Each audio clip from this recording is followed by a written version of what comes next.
after the last year and a half or however long, like, does it still feel quite surreal to actually be having a movie coming out in theaters? Like, is that still kind of a weird thing for you? I'm so glad. Yeah. It would have been a little anticlimactic if we'd had to wait and release it later. But I am so excited that it's coming out on November 24th and that it'll be on Disney Plus by Christmas, yes. And it is super surreal. You know, I think one of the weirdest things for us is that obviously during the pandemic, we all had to go home. So this movie was entirely produced at our homes, at 600 homes around Los Angeles. And we didn't get to see it on the big screen. You know, we were watching a movie, the entire process, we were watching it on a laptop. And it's only the last couple months that we actually got to go in the theater and see it huge. And the difference was just mind-boggling because everyone put so much care into every frame, and to be able to see it and see all that hard work was staggering. I'll say the score as well. Hearing the gosh. score in the movie theater, Jermaine Franco's score is extraordinary. Yeah, and it is. sitting in a movie theater and hearing that is just, it's really special.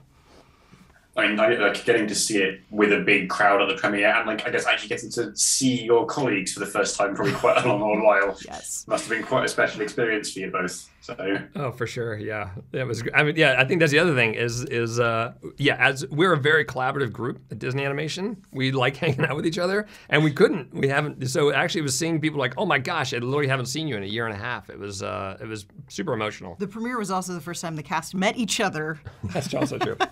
It was the first time the cast was all together, and in a lot of cases, it was the first time meeting a lot of our cast members in person because we did a lot of our recording over Zoom. So it's an odd experience. Yeah. I guess if you can produce a movie like this, though, you can do it like like you can do it in any circumstances, though, can't you? I don't want to test it. Yeah. Yeah. Let's not spread that around. I mean, I guess kind of taking it back to just like seeing it with an audience, I suppose. Just you must be so thrilled with the response to the thing so far. I imagine like you're kind of seeing it connect with people the way it has been thus far must be like a really rewarding thing for you both, I expect.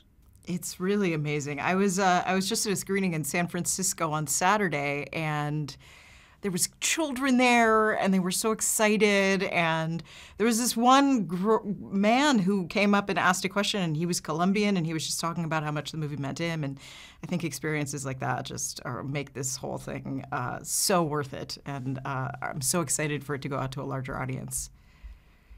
I guess kind of like taking it right back to the very beginning of the whole process, like, was that kind of what appealed to you about this story in the first place? Like that sort of the representation aspect of it, I suppose. So, well, you know what's interesting is we began 5 years this month working on this movie, and at the time, Byron Howard and I were just finishing up Zootopia.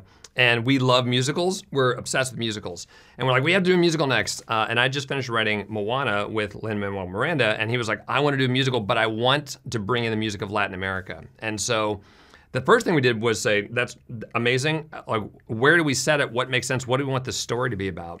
And we all had large, complicated extended families. And we're like, that is what we want to talk about. And the question was where in the world to set that made sense.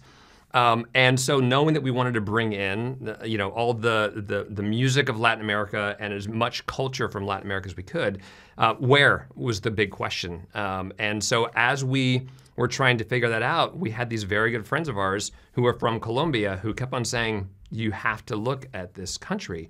It is really this crossroads of all of Latin America. It sits right in the top of South America, right below Central America, right on the Caribbean.